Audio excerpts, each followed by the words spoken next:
ಬೆಂಗಳೂರಿನ ಟ್ರಾಫಿಕಲ್ಲಿ ಏರ್ಪೋರ್ಟಿಂದ ಈಗ ಬಂದಿದ್ದಾರೆ. ತುಂಬ ಸಂತೋಷ ಆಯಿತು. ಅವರ ಪತ್ನಿಯವ್ರ ಜೊತೆ ಕಾನ್ಸ್ಟೆಂಟಾಗಿ ಟಚ್ಚಲ್ಲಿದ್ವಿ 6 ಗಂಟೆಯಿಂದ. ಇವತ್ತು ಬರೋಕ್ಕಾಯಿತು.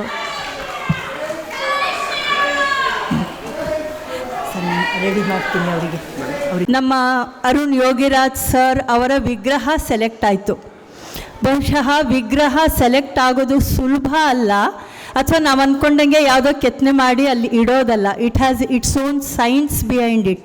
ಕಲ್ಲನ್ನು ಪರೀಕ್ಷೆ ಮಾಡಿ ಅದನ್ನ ಒಂದು ಶಿಲ್ಪಿಯನ್ನಾಗಿ ಮಾಡೋದು ಸಾಧ್ಯ ಇದೆಯಾ ಇಲ್ವಾ, ಎಂಥ ಕಲ್ಲಿನಿಂದ ಮಾಡಬೇಕು ಅನ್ನೋ ಅಂಥದ್ದನ್ನು ಪರಿಶ್ರಮದಿಂದ ತಿಳ್ಕೊಳ್ಳೋಂಥ ಜ್ಞಾನ ಇದೆಯಲ್ಲ, ಅದು ಅರುಣ್ ಯೋಗಿರಾಜ್ ಅವರಿಗೆ ಸಿದ್ಧಿಸಿದೆ. ಬಹುಶಃ ನಮಗೆಲ್ರಿಗೂ ಗೊತ್ತಿದೆ, ಅವರ ಪರಿಚಯ ಆಗಿದ್ದು ನಮಗೆ ಅಯೋಧ್ಯ ರಾಮಲಲ್ಲ ಮೂರ್ತಿಯಿಂದ. ಆದರೆ ನಾವು ಅದಾದಮೇಲೆ ಕರ್ನಾಟಕದಲ್ಲಿ ಎಷ್ಟು ಕಡೆ ಹೋಗಿದ್ದೀವಿ, ಅಲ್ಲೆಲ್ಲ ನೋಡಿದ್ರೆ ಈ ಮೂರ್ತಿಯನ್ನು ಕೆತ್ತಿದವರು ಅರುಣ್ ಯೋಗಿರಾಜ್ ಅವರು ಅಂತ. ನಮ್ಮ ಮನೆ ದೇವರು ಚುಂಚನಕಟ್ಟೆ.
ನಾನು ಇವತ್ತು ಹೋಗಿದ್ದ ಕಾರ್ಯಕ್ರಮ ಏನಂದರೆ, ಮುಂಬೈನಲ್ಲಿ ಬಿರ್ಲಾದವ್ರ ಚೇರ್ಮನ್ ಜೊತೆಗೆ ಶ್ರೀನಿವಾಸನ ವಿಗ್ರಹ ಮಾಡಲಿಕ್ಕೆ ಅಂತಲೇ ಅವರು ಕರೆಸಿದ್ರು. ಅದನ್ನೇ ನೀವು ನನಗೆ ಕೊಟ್ಟಿದ್ದೀರಾ.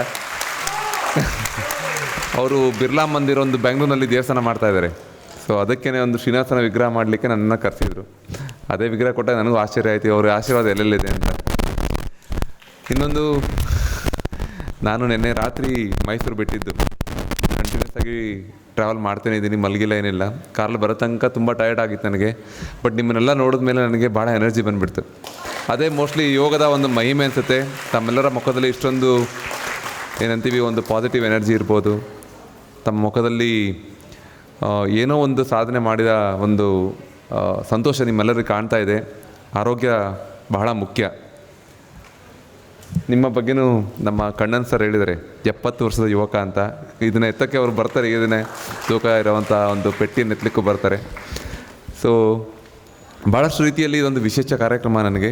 ಯಾಕಂದರೆ ಮೊದಲು ಇವರು ಬಂದು ಆಹ್ವಾನ ಕೊಟ್ಟಿದ್ದರು. ನಾನು ಕಳೆದ ವರ್ಷ ಬರೋಕ್ಕಾಗಲಿಲ್ಲ. 2 ವರ್ಷಗಳಿಂದ ನನ್ನದು ಕಾರಣಾಂತರಗಳಿಂದ ಅದು ಪೋಸ್ಟ್ಮನ್ ಆಗ್ತಾನೆ ಇತ್ತು. ಕೆಲವು ದಿವಸಗಳ ಹಿಂದೆ ನನಗೊಂದು ಆಡಿಯೋ ಕ್ಲಿಪ್ಪು ಕಳಿಸ್ಕೊಡ್ತಾರೆ ಇವರ ಸ್ನೇಹಿತರಾದ ಹಿರೇಮಂಗಳೂರು ಕಣ್ಣನ್ ಸರ್ ಕಡೆಯಿಂದ. ಅವರ ಬಾಯಲ್ಲಿ ನನ್ನ ಹೆಸರು ಕೇಳಿದ್ರೆ ನನಗೊಂದು ಸಂತೋಷ. ಸೊ ಅವ್ರಿಗೂ ಸಹ ಈ ಒಂದು ಕಾರ್ಯಕ್ರಮದ ಮುಖಾಂತರ ನಾನು ಒಂದು ಅಭಿನಂದನೆ ಸಲ್ಲಿಸೋಕ್ಕೆ ಇಷ್ಟಪಡ್ತೇನೆ.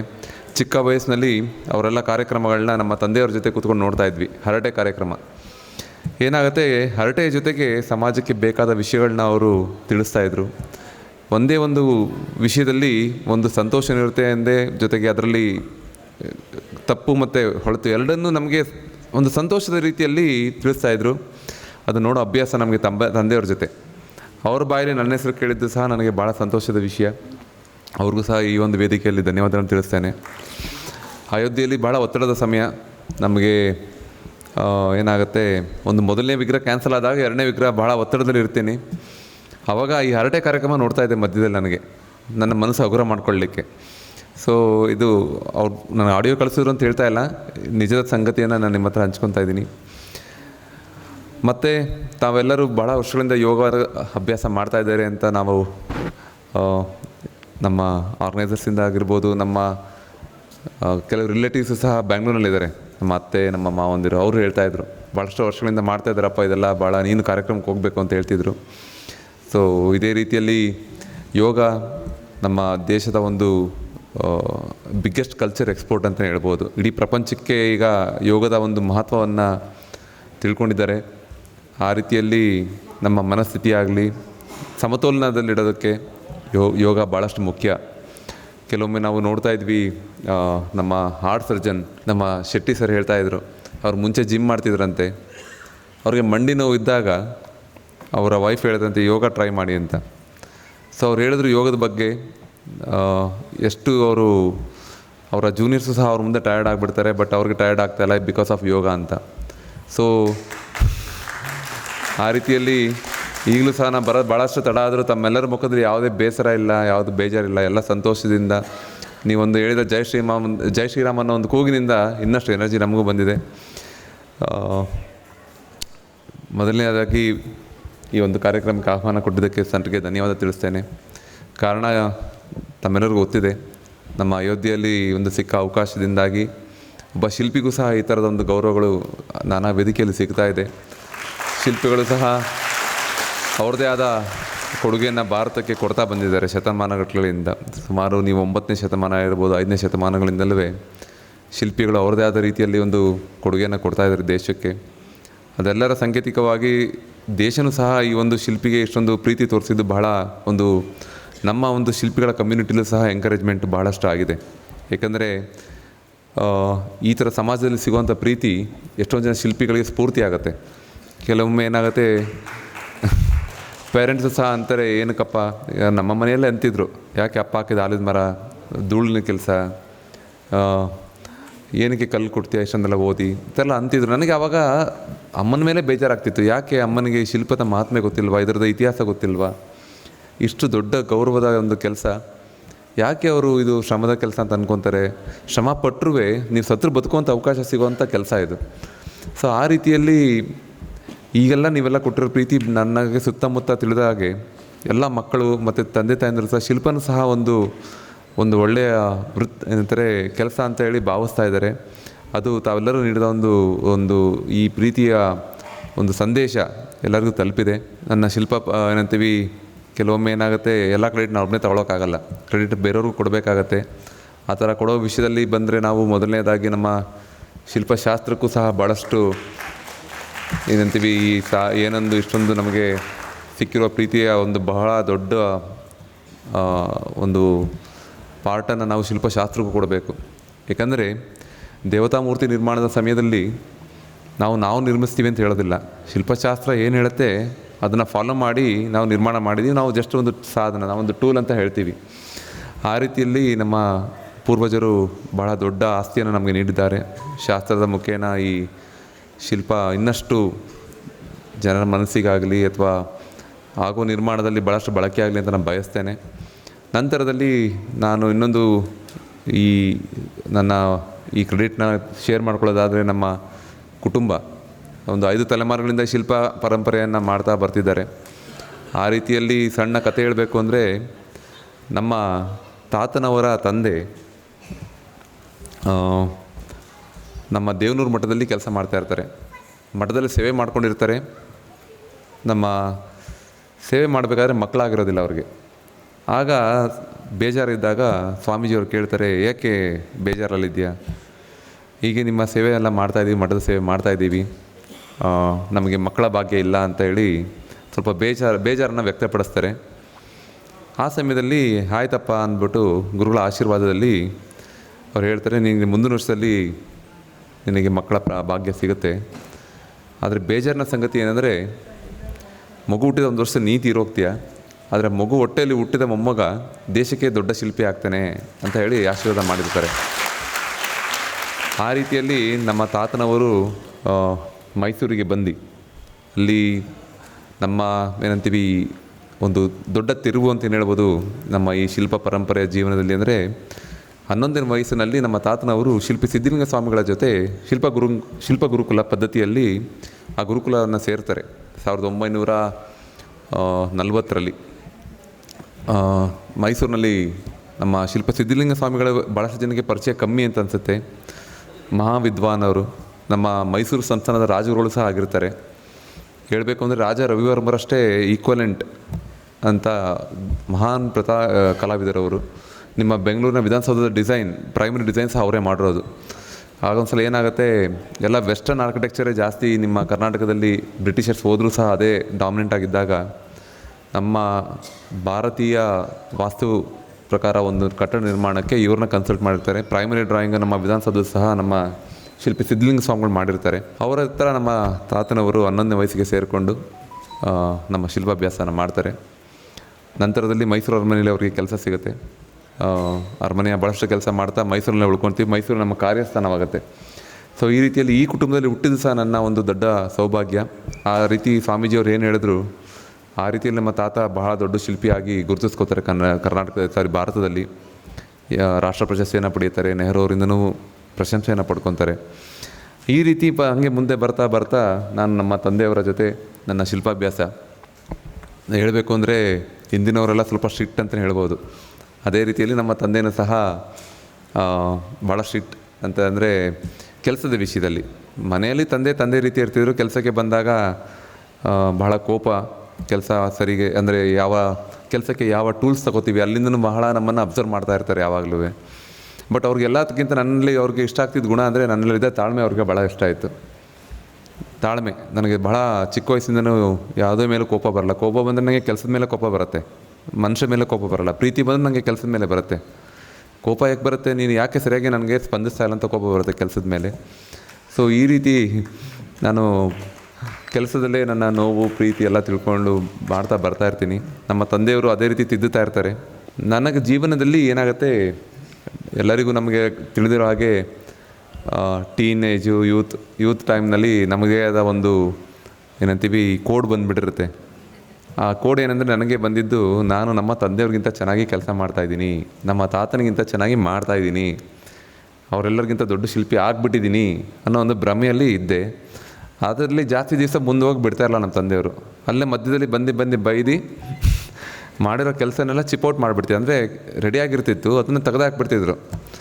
ನನಗೆ ನಮ್ಮ ತಂದೆ ಮೇಲೆ ಕೋಪ ಬರ್ತಿತ್ತು.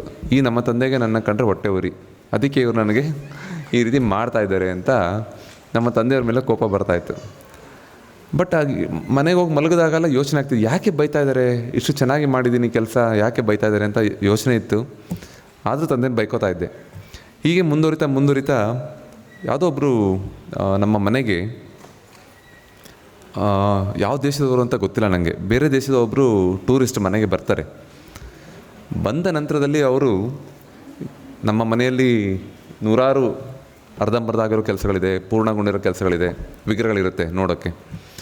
ಆ ರೀತಿಯಲ್ಲಿ ಅವರು ಓಡಾಡ್ತಾ ಏನು ಮಾಡ್ತಾರೆ, ಒಂದು 3 ವಿಗ್ರಹನ ಬೆಲ್ಡ್ ಮಾಡಿ ತೋರಿಸ್ತಾರೆ ಅವರು. ನಾನು 3 ವಿಗ್ರಹ ತೋರಿಸ್ತಾರೆ, ಸರಿಸುಮಾರು 400-500 ವಿಗ್ರಹದಲ್ಲಿ 3 ವಿಗ್ರಹ ಮಾತ್ರ ಅವ್ರು ಆಯ್ಕೆ ಮಾಡ್ತಾರೆ. ಯಾರು ಮಾಡಿದ್ದು. ನಾನು ಕೇಳಿದೆ ಕೊನೆಗೆ, ಇಲ್ಲಿ ಎಷ್ಟೊಂದು ವಿಗ್ರಹಗಳಿದೆ, ಎಲ್ಲ ರೆಡಿಯಾಗಿದೆ, ಅದಕ್ಕಿಂತಲೂ ಚೆನ್ನಾಗಿರೋದು ಇದೆ, ನಿಮಗೆ ಯಾಕೆ ಈ 3 ವಿಗ್ರಹ ಇಷ್ಟ ಆಯಿತು ಅಂತ ಕೇಳಿದೆ ನನ್ನ ಪ್ರಶ್ನೆ. ಅವರಂದರು, ಎಲ್ಲ ವಿಗ್ರಹ ಚೆನ್ನಾಗಿದೆ, ಆದರೆ ಆ 3 ವಿಗ್ರಹದಲ್ಲಿ ಒಂದು ಜೀವಂತಿಕೆ ಇದೆ, ಅದರಲ್ಲೊಂದು ಮೂಮೆಂಟ್ ಇದೆ ಅಂತಂದರು. ನೀವು ನಂಬ್ತಿರೋ ಬಿಡ್ತಿರೋ, ಆ 3 ವಿಗ್ರಹನೂ ಸಹ ನಮ್ಮ ತಾತ ಅವ್ರು ಮಾಡಿದ ಅರ್ಧಂಬರ್ಧ ಕೆಲಸದ ವಿಗ್ರಹಗಳು, ನಾನು ಮಾಡಿದ್ದಲ್ಲ. ಅದು ಯಾವುದೋ ಒಂದು ಮೂಲೆಯಲ್ಲಿ ಬಿದ್ದಿದೆ, ಅದನ್ನು ಅವ್ರು ಗುರುತಿಸಿದ್ದಾರೆ. ಅಂದರೆ ಆಗ ನನಗೆ ಈ ಒಂದು ಜ್ಞಾನಾರ್ಜನೆ ಅಂತೀವಲ್ಲ, ಆ ರೀತಿಯಲ್ಲಿ ನನಗೆ ತಂದೆಯವರು ಏನೋ ಹೇಳೋಕ್ಕೆ ಪ್ರಯತ್ನ ಮಾಡ್ತಾಯಿದ್ದಾರೆ, ನಾನು ತಿಳ್ಕೊಬೇಕು. ಆವಾಗ ನಾನು ಇನ್ನೂ ಡೀಪಾಗಿ ಹೋಗೋಕ್ಕೆ ಶುರು ಮಾಡಿದೆ. ನಮ್ಮ ಆಹಾರ ಪದ್ಧತಿ ಹೇಗಿರಬೇಕು, ನಾವು ಗುರುಗಳ ಜೊತೆ ಕಲಿಯುವಂಥದ್ದು ಹೇಗೆ, ಗುರುವಿನ ಗುಲಾಮನಾಗದೇ ಸಿಗದೆಯೇ ಮುಕ್ತಿ ಅನ್ನೋದು ಆಗ ನನಗೆ ಅರಿವಾಯಿತು. ನಮ್ಮ ತಂದೆಯವರು ಹೇಳಿದ ಪ್ರತಿಯೊಂದು ಮಾತನ್ನು ಸಹ ಆ ಟೈಮ್ನಿಂದ ನಾನು ತೆಗೆದಾಕಲಿಲ್ಲ. ಇನ್ನು ಅವ್ರನ್ನ ಏನು ಮಾಡೋಕ್ಕೆ ಏನಂತೀವಿ, ತಂದೆಯಲ್ಲೇ ಗುರುಸ್ಥಾನದಲ್ಲಿ ಕೂರಿಸಿ ಅವ್ರನ್ನ ದೇವ್ರ ರೀತಿಯ ಪೂಜೆ ಮಾಡಿಕೊಂಡು ಕಲಿತಾ ಬಂದೆ. ಅದರ ಪ್ರತಿಫಲನ ಇವತ್ತೆಲ್ಲ ನಿಮ್ಮ ಮುಂದೆ ನಿಂತ್ಕೊಂಡು ಮಾತಾಡ್ತಾ ಇದ್ದೀನಿ. ಯಾವುದೇ ರೀತಿಯಾದ ಒಂದು ಅಹಂಕಾರವಿಲ್ಲದೆ ವಿದ್ಯಾರ್ಥಿಯಾಗಿ ಉಳ್ಕೊಂಡ್ರೆ, ನಾವೀಗ ನನ್ನ ಮಕ್ಕಳು, ನಮ್ಮ ಸ್ಟೂಡೆಂಟ್ಸ್ ಇದ್ದಾರೆ ಭಾಳಷ್ಟು ಜನ, ಎಲ್ಲರಿಗೂ ಬೈತಾ ಇರ್ತೀನಿ, ಮೊದಲು ಸೀನಿಯರ್ಸ್ ಆಗಿಬಿಡಿ, ನೀವು ಜೂನಿಯರ್ಸ್ ಆಗಿ ಉಳ್ಕೊಳ್ಳಿ, ಮಕ್ಕಳಂಗೆ ಇರೋಣ, ಮಕ್ಕಳಿಗೆ ಖುಷಿಯಾಗಿರೋಣ, ಸಮಾಜದಲ್ಲಿ ಏನಂತೀವಿ ಒಳ್ಳೆಯದನ್ನು ಸ್ವೀಕಾರ ಮಾಡಿ ನಗ್ನಗ್ತಾ ಇರೋಣ. ಯಾಕಂದ್ರೆ ನಾವು ಒಳ್ಳೆಯದನ್ನು ಸ್ವೀಕಾರ ಮಾಡ್ತಾಯಿದ್ರೆ ಒಳ್ಳೆಯದೇ ನಮ್ಮ ಸುತ್ತಮುತ್ತ ಇರುತ್ತೆ. ಯಾವಾಗ ಆಡಂಬರದ ಜೀವನ ಇಲ್ಲ, ಅತಿ ಆಸೆ ಇಲ್ಲ, ಸಂತೋಷದ ಜೀವನಕ್ಕೆ ಅದೇ ಒಂದು ಹಾದಿಯಾಗಿ ಬರುತ್ತೆ. ಈ ರೀತಿಯಲ್ಲಿ ನಿಮ್ಮೆಲ್ಲರ ನೋಡಿದ್ರೆ ನಂಗೆ ಅದೇ ನೆನಪು ಬರ್ತಾ ಇರೋದು. ಸೊ ನಮಗೂ ಸಹ ನಿಮ್ಮ ಥರದ ಜೀವನ ನಡೆಸುವಂಥ ದೇವರು ಆಶೀರ್ವಾದ ಮಾಡಲಿ ಅಂತ ಬಯಸ್ತೇನೆ. ಈ ಒಂದು ಕಾರ್ಯಕ್ರಮದಲ್ಲಿ ಮತ್ತೆ ತಡವಾಗಿ ಬಂದಿದ್ದಕ್ಕೆ ನನ್ನನ್ನು ಕ್ಷಮಿಸಿ. ನಮಸ್ತೆ. ಜೈ ಶ್ರೀರಾಮ್. ನಮ್ಮ ಶ್ರೀ ಪುರಸ್ಕೃತರು, ನಾನು ಅವ್ರ ಬಗ್ಗೆ ನಿಮಗೆ ಗೊತ್ತಿರಬಹುದು.